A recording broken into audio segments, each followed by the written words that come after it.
नमस्कार दोस्तों, स्वागत है आपका आपके अपने YouTube channel Bihar blind student help में। दोस्तों, आज के होम साइंस एपिसोड में अध्याय 1 जिसका नाम है मानव शरीर की बनावट पार्ट 3 को सुनेंगे। प्यारे दोस्तों, इस वीडियो में बताए गए सभी जानकारी एवं तथ्यों को ध्यान से सुनें। अगर हो सके तो उन्हें नोट भी कर सकते हैं ताकि परीक्षा के समय आपके सामने प्रश्नों का पर्याप्त संग्रह हो जाएंगे, जिससे आपको रिवीजन करने में मददगार साबित होगा। आगे बढ़ने से पहले आपसे एक रिक्वेस्ट है, यदि आप इस चैनल पर नए आए हैं तो चैनल को सब्सक्राइब कीजिएगा, वीडियो को लाइक और दोस्तों और सहपाठियों के साथ शेयर कीजिएगा। अपनी कीमती राय कमेंट में जरूर लिखिएगा आगे हमसे आप क्या चाहते हैं, क्योंकि इस चैनल पर इसी तरह के से इंफॉर्मेटिव हेल्पफुल वीडियो लाया जाएगा आने वाले समय में और भी यूनिक होने वाला है, इसलिए आप इस चैनल से जुड़े रहें। आइए दोस्तों, सुनते हैं मीनाक्षी मैम से। अगला टॉपिक है मानव शरीर के तंत्र, systems of the human body. शरीर के एक या एक से अधिक अंग समूह के रूप में कोई निश्चित शारीरिक, मानसिक व इनसे संबंधित क्रियाएं संपन्न करते हैं। ऐसे अंगों के समूह को जो एक इकाई के रूप में काम करते हैं हम तंत्र यानी सिस्टम कहते हैं। और अब इसका अगला टॉपिक है तंत्रों की संख्या। अध्ययन के विचार से शरीर के अंगों को 10 प्रमुख तंत्रों में विभाजित किया गया है। वे 10 तंत्र हैं। नंबर 1 अस्थि तंत्र, नंबर 2 पेशी तंत्र, नंबर 3 पाचन तंत्र, नंबर 4 रक्त संचालन तंत्र, नंबर 5 श्वसन तंत्र, नंबर 6 उत्सर्जी तंत्र, नंबर 7 आच्छादक तंत्र, नंबर 8 अंतःस्रावी ग्रंथि तंत्र, नंबर 9 तंत्रिका तंत्र और नंबर 10 प्रजनन तंत्र। प्रस्तुत प्रसंग में इन सभी पर हम संक्षेप में विचार करेंगे। सबसे पहले नंबर पे अस्थि तंत्र, स्केलेटन सिस्टम। अस्थि तंत्र के अंतर्गत मानव शरीर का अस्थि ढांचा, अस्थियों के जोड़ आदि हैं। मानव शरीर में अस्थि का ढांचा उसे एक निश्चित आकृति प्रदान करता है। यह आकृति अन्य जानवरों से भिन्न है। अस्थि पंजर की कुछ अस्थियां मिलकर ये बनाती हैं, जिनमें हमारे कोमल अंग जो हैं वो सुरक्षित रहते हैं। अस्थियों के सहारे हमारा शरीर सीधा रहता है तथा इन्हीं के द्वारा अंगों में गति उत्पन्न होती है। नंबर 2 पेशी तंत्र, मस्कुलर सिस्टम। मानव शरीर में हड्डियों का एक ढांचा होता है। इन हड्डियों पर मांसपेशियां लगी होती हैं। संकुचन एवं प्रसरण पेशियों के विशेष गुण हैं। पेशियों में रक्त कोशिकाएं जाल जैसी बिछी होती हैं। साथ ही पेशियों में मस्तिष्क या सुषुम्ना से निकली हुई तंत्रिकाएं यानी नर्व्स समाप्त होती हैं। फलतः तंत्रिकाओं द्वारा मस्तिष्क के निर्देशानुसार पेशियां फैलती और सिकुड़ती हैं, जिसके कारण अंगों में गति होती है। शरीर की सभी तरह की पेशियां स्वाधीन या इच्छाधीन पेशी तंत्र के अंतर्गत हैं। तीसरा पॉइंट है पाचन तंत्र।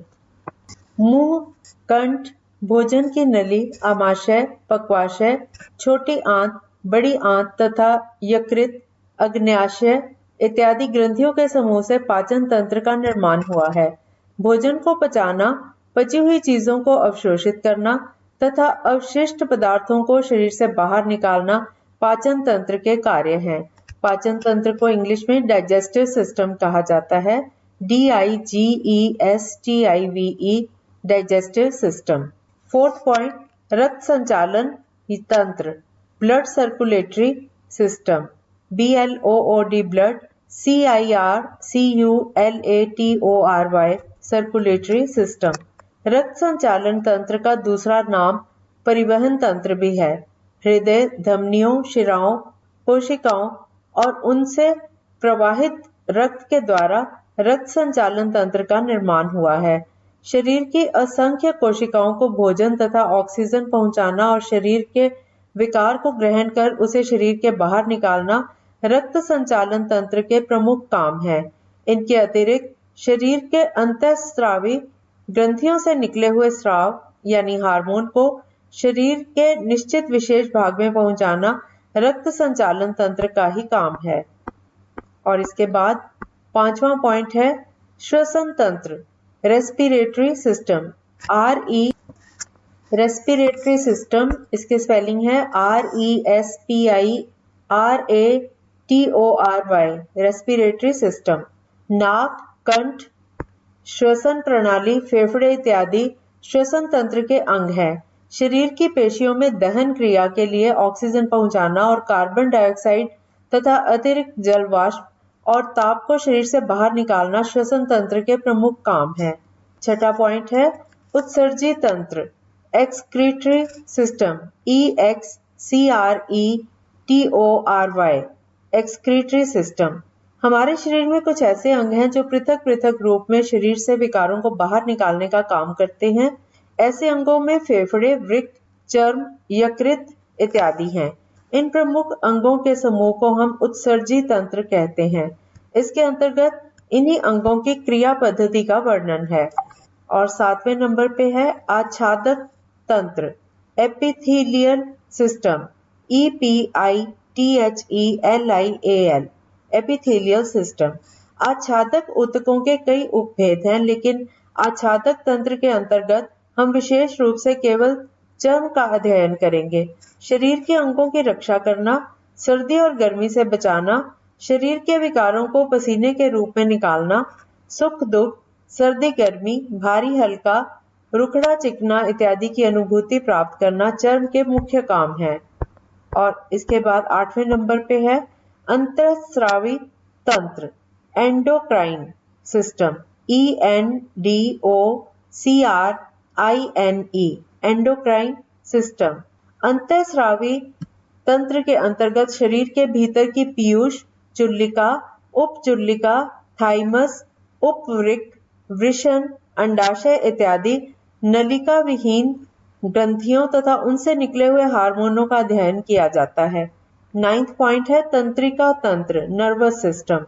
मस्तिष्क, सुषुम्ना और इनसे निकली हुई तंत्रिकाओं के संयोग से तंत्रिका तंत्र का निर्माण हुआ है। तंत्रिकाओं का जाल सारे शरीर में बिछा हुआ है। इनके द्वारा शरीर के प्रत्येक भाग की संवेदना मस्तिष्क को पहुंचती है और मस्तिष्क का आदेश स्थान विशेष की पेशियों को प्राप्त होता है। और लास्ट में 10th पॉइंट प्रजनन तंत्र, reproductive system, REPRODUCTIVE, reproductive system. प्रजनन तंत्र का काम संतति उत्पन्न करना होता है।